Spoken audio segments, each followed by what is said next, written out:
지난 한 주간도 믿는 사람으로 살아가느라 수고가 많으셨습니다. 대림절 첫째 주일을 보내고 인사드립니다. 안녕하세요. 그 길을 걷는 교회 사무엘하 생각입니다. 오늘은 사무엘하 16장을 살펴보겠습니다. 압살롬의 반역으로 인해 다윗은 다시 피난을 떠나야 하는 상황에 처했습니다. 그리고 압살롬은 그의 지략가 아히도벨과 함께 예루살렘으로 입성했습니다. 오늘은 그 이야기를 살펴보겠습니다. 다윗은 피난길에 무비보셋의 하인 시바를 만나게 됩니다. 시바는 나귀의 빵 200개와 건포도 뭉치 100덩이, 여름 과일 100개, 그리고 포도주 가죽 부대를 싣고 왔습니다. 왕이 시바에게 무엇 때문에 이것을 가지고 왔는지 묻자 그는 이렇게 답합니다. 이 나귀들은 임금님의 가족들이 타고 빵과 여름 과일은 신하들이 먹고 포도주는 누구냐 광야에서 기진할 때에 마시고 이렇게 하시라고 가져왔습니다. 그러자 왕이 묻습니다. 네가 섬기는 상전의 손자는 지금 어디에 있느냐? 바로 무비보셋을 물은 것이지요. 시바는 이렇게 답합니다. 그는 지금 예루살렘에 머물러 있습니다. 이제야 이스라엘 사람이 자기 할아버지의 나라를 자기에게 되돌려 준다고 생각하고 있습니다. 왕은 망설이지도 않고 시바에게 이렇게 말해버립니다. 무비보셋의 재산은 네가 다 가져라. 이 말을 들은 시바는 임금님의 은혜에 감사를 올립니다. 다윗의 피난은 계속되어 바후림 마을에 가까이 이르게 되었는데 그때 사울 집안의 친척인 게라의 아들 시므이가 나와 줄곧 저주를 퍼부었습니다. 그는 다윗의 용사들이 호위를 하고 있음에도 아랑곳하지 않고 다윗과 신하들에게 돌을 던졌습니다. 시므이는 이렇게 다윗을 저주했습니다. 영영 가거라. 이 피비린내 나는 살인자야. 이 불안당 같은 자야. 네가 사울의 집안 사람을 다 죽이고 그의 나라를 차지하였으나 이제는 주님께서 그 핏값을 모두 너에게 갚으신다. 이제는 주님께서 이 나라를 너의 아들 압살롬의 손에 넘겨주셨다. 이런 형벌은 너와 같은 살인자가 마땅히 받아야 할 재앙이다. 그러자 아비새가 나서서 당장 시므이의 머리를 잘라버리겠다고 합니다. 그때 다윗은 이렇게 말합니다. 스루아의 아들아, 나의 일에 너희가 왜 나서느냐? 주님께서 그에게 나를 저주하라고 분부하셔서 그가 저주하는 것이라면 그가 나를 저주한다고 누가 그를 나무랄 수 있겠느냐? 다윗은 다음과 같이 덧붙입니다. 생각하여들 보시오. 나의 몸에서 난 내 자식도 내 목숨을 노리고 있는데 이러한 때에 하물며 저 베냐민 사람이야 더 말해 무엇하겠소? 주님께서 그에게 그렇게 하라고 시키신 것이니 그가 저주하게 내버려 두시오. 혹시 주님께서 나의 이 비참한 모습을 보시고 오늘 시므이가 한 저주 대신에 오히려 좋은 것으로 갚아주실지 누가 알겠소? 시므이는 계속 저주하면서 돌을 던졌습니다. 왕과 그를 따르는 사람들은 요단강에 이르렀을 때 매우 지쳤으므로 쉬면서 기운을 되찾았습니다. 한편 그때 압살롬은 그를 따르는 이스라엘 백성의 큰 무리를 거느리고 예루살렘에 입성했습니다. 아히도벨도 그와 함께 들어왔습니다. 그때 다윗의 친구인 후세가 압살롬을 찾아와 임금님 만세, 임금님 만세를 외쳤습니다. 그러자 압살롬은 왜 후세가 다윗과 함께 떠나지 않았는지 묻습니다. 후세는 답합니다. 저는 주님께서 뽑으시고 이 백성과 온 이스라엘 사람이 뽑아 세운 분의 편이 되어서 그분과 함께 지낼 작정입니다. 압살롬은 아히도벨에게 이제 무엇을 해야 할지를 묻습니다. 아히도벨은 다윗의 후궁들과 동침을 하라고 합니다. 이렇게 해서 압살롬이 다윗에게 미움받을 짓을 했다는 소문이 나면 압살롬을 따르는 사람들을 더욱 결집시켜 힘을 내게 될 것이라고 말했습니다. 그래서 옥상 위에 장막을 치고 온 이스라엘이 보는 앞에서 압살롬은 자기 아버지의 후궁들과 동침했습니다. 사람들은 아히도벨이 행하는 모략이 무엇이든 마치 하나님께 여쭈어 받은 말씀과 같게 여겼습니다. 다윗도 그러했지만 압살롬도 그러했습니다. 오늘 말씀은 저자가 두 장면을 구분해서 묘사해 주고 있는 것처럼 저도 그 장면의 변화에 따라 다윗의 진영을 살펴보고 그 다음 압살롬의 진영을 살펴보는 것이 좋겠다고 판단했습니다. 다윗의 진영은 피난길에 올라 요단까지 나아갔고 압살롬의 진영은 예루살렘에 입성해 예루살렘을 차지하게 되었습니다. 그럼 우선 다윗의 진영 쪽을 먼저 살펴보겠습니다. 다윗이 요단까지 오는 동안에 두 사람을 만나게 됩니다. 처음 만난 사람은 시바입니다. 시바는 다윗이 요나단과 맺은 약속에 따라 그의 아들 무비보셋을 잘 보살필 수 있도록 맡긴 사람입니다. 시바는 무비보셋의 토지를 관할하는 책임자였습니다. 시바는 본래 사울 쪽에 있었던 사람입니다. 그렇다면 시바는 왜 다윗에게 다가왔을까요? 그가 하는 말들을 다시 생각해 보면 다윗도 우리가 살펴볼 점에 대해서 의심했던 것으로 보입니다. 시바는 다윗이 피난 가는 상황 속에서도 다윗에 대한 충성을 맹세하러 왔다고 말할 수 있습니다. 그는 확실히 압살롬이 아니라 다윗을 선택한 것처럼 보입니다.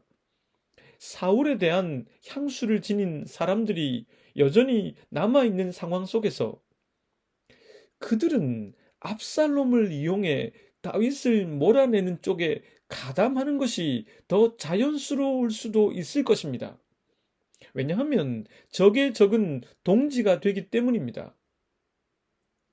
더욱더 그러할 것이 전세가 압살롬의 진영 쪽에 유리하게 돌아가는 상황이었기 때문입니다. 헌데 시바는 다윗을 선택했습니다. 그것은 나름대로 그가 계산기를 두드려 보고 한 결정이라고 할 수 있을 것입니다. 그는 계산에 밝은 사람이었고 자기 이익을 꾀하는 일이라면 거짓말도 일삼을 수 있는 사람이었습니다. 무비보셋이 어디에 있는지 다윗이 물었습니다. 그 질문은 무비보셋의 몸이 지금 어디에 있느냐 하는 질문이라기보다는 무비보셋이 다윗과 압살롬 중에서 누굴 택했는지 묻는 것입니다. 이때 시바가 이렇게 답합니다. 본문 3절 말씀입니다. 왕이 이르되 네 주인의 아들이 어디 있느냐 하니 시바가 왕께 아뢰되 예루살렘에 있는데 그가 말하기를 이스라엘 족속이 오늘 내 아버지의 나라를 내게 돌리리라 하나이다 하는지라. 이것은 명백히 거짓말이었습니다. 그런데 다윗은 이 말에 대해 조사를 해보거나 결정을 뒤로 미룬 채 뭔가를 따져보지 않았습니다. 곧장 무비보셋에게 준 토지를 시바에게 주고 말았습니다. 어쩌면 시바는 이것을 의도하고 다윗에게 접근했을지도 모릅니다. 그가 가져온 많은 먹을 것들과 탈 것들은 그러한 것들을 위한 도구였을 수도 있다는 것입니다. 문제는 다윗이 이 상황에서 너무 성급하게 요나단과 맺은 언약보다는 자기의 생존에 더 집중했다는 것입니다. 부르그만의 표현처럼 이때 다윗은 충동적이었습니다. 압살롬에게 쫓기는 상황 속에서 자신에게 충성을 다하는 자에게 어떤 보상을 주는지, 그리고 자신을 배반하는 자에게 어떤 징벌이 있는지 보여주기 위해서 그와 같은 행동을 한 것으로 보이지만, 문제는 시바의 말이 사실이 아니었다는 것입니다. 요나단과 맺은 그 언약이 거짓 때문에 이렇게 쉽게 깨어지는 것을 보는 게 안타깝기도 합니다. 다윗은 압살롬의 압박 속에서, 그리고 고된 피난의 여정 속에서, 또한 미래에 대한 두려움 앞에서 자기 자신을 지키는 일이 쉽지 않았을 것으로 보입니다. 일면 이해가 되기도 합니다. 아니, 그게 인간의 모습이지 않을까 싶기도 합니다. 다음으로 다윗이 만나게 된 사람은 시므이입니다. 그도 역시 사울의 친족 중 한 사람으로서 베냐민 사람입니다. 시므이도 사울파에 속한 사람이라는 것입니다. 그는 다윗과 그의 신하들에게 저주를 퍼부으면서 돌까지 던졌습니다. 그의 저주의 내용은 다음과 같습니다. 시므이가 저주하는 가운데 이와 같이 말하니라. 피를 흘린 자여, 사악한 자여, 가거라 가거라. 사울의 족속의 모든 피를 여호와께서 네게로 돌리셨도다. 그를 이어서 네가 왕이 되었으나 여호와께서 나라를 네 아들 압살롬의 손에 넘기셨도다. 보라, 피를 흘린 자이므로 화를 자초하였느니라 하는지라. 시므이가 다윗을 정의하기를 피를 흘린 자라 했습니다. 다윗이 직접 연루되어 있든 아니든 사울의 집안을 무력으로 무너뜨리고 왕권을 차지한 다윗에 대해서 하나님께서 지금 압살롬을 통해서 처벌하고 계시다고 본 것입니다. 다윗에게 이것은 정치적 정당성 측면에서 위기를 가져오게 하는 그런 말이었습니다. 그래서 아비새는 시므이의 목을 베어버림으로 그런 생각을 단호하게 제거하자고 했습니다. 그러나 다윗의 반응은 달랐습니다. 본문 10절부터 12절까지의 말씀입니다. 왕이 이르되 스루야의 아들들아, 내가 너희와 무슨 상관이 있느냐? 그가 저주하는 것은 여호와께서 그에게 다윗을 저주하라 하심이라. 네가 어찌 그리하였느냐 할 자가 누구겠느냐 하고, 또 다윗이 아비새와 모든 신하들에게 이르되 내 몸에서 난 아들도 내 생명을 해하려 하거든 하물며 이 베냐민 사람이야. 여호와께서 그에게 명령하신 것이나 그가 저주하게 버려두라. 혹시 여호와께서 나의 원통함을 감찰하시리니 오늘 그 저주 때문에 여호와께서 손으로 내게 갚아 주시리라 하고, 정치적이고 현실적인 문제만 놓고 보자면 이런 시므이의 목을 베버림으로 엄중하고 단호한 모습을 보여주는 게 좋을 수 있습니다. 그게 다윗에게 유리할 수 있다는 말입니다. 그러나 이번에 다윗은 순수한 경건의 모습을 보여줍니다. 정치적 유불리, 그리고 현실적 유불리 앞에서 내 신앙의 기준으로 무엇이 더 올바른 것인지 가늠하는 작업을 그는 했던 것입니다. 이것은 앞서 시바 앞에서는 결여된 부분이었습니다. 다시 찾아온 선택의 기로에서 다윗은 이번에는 신앙적 기준을 염두에 두고 보다 더 근원적으로 이 문제를 바라보고 있습니다. 다윗이 보여주는 태도는 정치적 위협과 현실적인 위기 앞에서도 자신이 직접적으로 대처하지 않고 하나님의 자비에 그것을 맡기고 있는 것입니다. 또한 실제로 이 압살롬의 반역이 자신이 저지른 밧세바 사건에 대한 하나님의 반응일 수 있기 때문에 문제의 근원을 하나님과 자신의 관계에서 찾으려 하고 있습니다. 중요한 것은 하나님 앞에서 내가 나의 영혼을 어떻게 잘 관리하고 있느냐의 문제이기 때문입니다. 내 이익 때문에 해서는 안 되는 것들을 동원하고 있는가? 사람을 선대하는 것처럼 하면서 결국 그를 이용하고 있는 것은 아닌가? 실제로 내가 그리 좋은 사람이 아님을 인정하지 않아서 스스로 선하다고 착각하고 있는 것은 아닌가?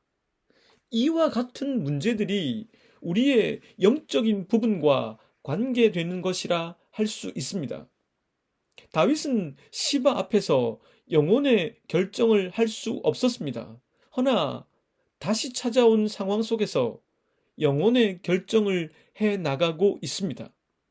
그러니 이 말씀을 듣고 있는 당신에게 하나님께서 다시 주신 기회를 붙잡으실 수 있기를 바란다는 말씀을 드리고 싶습니다. 그게 하나님께서 주시는 은총이며 사람을 변화시켜 나가는 하나님의 방법입니다. 이제는 압살롬의 진영 쪽에서 생각해 보겠습니다. 다윗을 위해서 압살롬에게 거짓 항복을 하기로 한 후세는 압살롬을 맞이합니다. 후세는 설득력 있는 말로써 압살롬의 신뢰를 얻어냅니다. 물론 압살롬은 우리가 알고 있는 그것을 알지 못하기 때문에 후세에게 속고 말았습니다. 후세가 신임을 얻게 된 뒤 압살롬은 예루살렘을 차지하고 나서 첫 스텝으로 무엇을 해야 할지를 몰랐습니다. 그에게 한명회와 같았던 아히도벨에게 의지합니다. 아히도벨의 권위는 높아졌습니다. 그도 그럴 것이 무혈로 예루살렘을 차지하는 계략을 세운 사람이고 천하의 다윗을 도망가게 만든 사람이니 이러한 결과 앞에서 사람들은 얼마나 아히도벨을 대단하게 보았겠습니까? 지금이나 그때나 사람들은 영웅의 서사를 만들길 좋아합니다. 저자는 본문 23절 말씀에서 이 점을 이렇게 지적해 줍니다. 그때에 아히도벨이 베푸는 계략은 사람이 하나님께 물어서 받은 말씀과 같은 것이라. 아히도벨의 모든 계략은 다윗에게나 압살롬에게나 그와 같이 여겨졌더라. 이 내용을 통해서 우리들은 아히도벨이 다윗에게도 훌륭한 책략가였음을 알 수 있습니다. 그의 진가는 이번 쿠데타를 통해서 더욱 선명해졌습니다. 그래서 사람들은 그의 지혜가 하나님께 물어받은 말씀처럼 여겨졌습니다. 그런데 아히도벨이 말한 첫 번째 스텝은 하나님의 뜻과는 매우 먼 것이었습니다. 저자는 그러한 아이러니를 우리들에게 고스란히 전하고 싶었는지 모릅니다. 그 첫 스텝은 다윗의 후궁들과 압살롬이 성적인 관계를 맺으라는 것이었습니다. 그것도 사람들이 모두 다 알도록 한 상태에서 그와 같은 일을 하도록 했습니다. 아히도벨이 왜 그런 계획을 세웠는지 그 이유를 저는 다음 두 가지로 정리해 볼 수 있다고 생각합니다. 첫째는 아히도벨은 그렇게 함으로써 압살롬이 다윗의 왕권을 완전히 빼앗았다는 공적인 선언이 되는 것으로 생각했습니다. 그렇게 되면 다윗의 반기를 들고 반대했던 사울파의 사람들과 또 그러한 생각을 갖고 있는 사람들이 결집하게 될 것이라고 생각한 것이죠. 둘째는 그것은 이미 나단 선지자를 통해 예언되었던 내용이기 때문입니다. 즉, 이런 일을 꾀함으로써 하나님께서 다윗에 대한 징벌로서 이런 일이 이루어졌고 압살롬이 바로 그 도구라는 사실을 선언하고 싶은 것입니다. 이 두 가지 이유는 충분히 그 당시의 그 시점에선 그럴 개연성이 있다고 생각됩니다. 허나 아무리 그렇다고 해도 이것이 나단 선지자에 의해서 이미 예언된 내용이라고 해도 그것의 달성이 꼭 압살롬이어야 할 이유는 없습니다. 그리고 이와 같은 후궁들과의 성적인 관계는 결국 하나님의 율법을 위반하는 또 하나의 죄가 되고 맙니다. 후궁들은 엄연히 아버지의 여자입니다. 그 말은 하나님께서 주신 레위기나 신명기의 율법을 위반하는 것입니다. 한 군데만 살펴보면 레위기 18장 8절 말씀입니다. 너는 네 아버지의 아내의 하체를 범하지 말라. 이는 네 아버지의 하체니라. 두말할 것도 없이 나단의 예언이 있다고 해도 그 죄에 대한 심판의 예언이 성취되도록 하기 위해서 또 다른 죄를 짓는 것은 다른 문제입니다. 그것은 그 사람에게 하나님 앞에서 중요한 영적인 죄가 되어버리기 때문에 삼가 조심해야 할 부분입니다. 그러니 이것이 압살롬 자신이 하나님의 뜻을 이루기 위해서 그랬다는 명분을 들이대고 싶어도 말이 되지 않는 신앙이 결여된 행동임에 틀림이 없습니다. 이 행위는 결국 정치적인 것일 뿐입니다. 압살롬의 영혼은 더욱 쇠퇴해 가고 있을 뿐입니다. 결국 이런 지혜를 빌려준 아이도벨은 진정으로 압살롬을 아끼는 사람이 아니라는 것입니다. 아이도벨의 불의한 계획에 따르는 압살롬의 모습은 진정한 자아가 결여된 사람의 모습이라 할 수 있습니다. 피난길에도 흔들리면서도 영혼의 길을 포기하지 않았던 다윗과는 비교가 될 수밖에 없습니다. 우리가 살고 있는 시대가 참으로 하수상합니다. 정치, 경제, 사회, 외교, 이 모든 게 걱정이 되는 시대가 되어 버렸습니다. 저는 어젯밤 계엄령 때문에 잠을 설쳤습니다. 그리고 오늘 아침 말씀 묵상 시간에 이 말씀 때문에 힘을 내게 되었습니다. 시편 29편 10절에서 11절까지의 말씀입니다. 여호와께서 홍수 때에 자정하셨으며 여호와께서 영원하도록 왕으로 자정하시도다. 여호와께서 자기 백성에게 힘을 주시며 여호와께서 자기 백성에게 평강의 복을 주시리로다. 사랑하는 여러분, 부디 하나님께서 여러분들에게 주시는 평강을 얻으시길 바랍니다. 그리고 대한민국이 하나님 주시는 평강의 복을 누리게 되기를 바랍니다. 이 말씀에 따라 여러분 한 사람 한 사람이 이와 같은 때에 영혼을 잘 지켜 나가 주시기를 바랍니다. 함께 기도하겠습니다. 하나님, 혼란스러운 이 나라를 불쌍히 여겨 주십시오. 옳지 않은 것들을 바로 잡아 주시고 더 이상 자기 이익을 위해서 권력을 사유화하고 사용하지 못하도록 막아 주옵소서. 저희들도 이와 같은 때에 우리 각자의 영혼을 잘 지킬 수 있도록 도와주셔서 깨어있는 영혼의 소유자가 되게 해 주십시오. 돈, 탐욕, 쾌락 등에 저희들의 영혼을 빼앗기지 않게 도와 주십시오. 예수 그리스도의 이름으로 기도드립니다.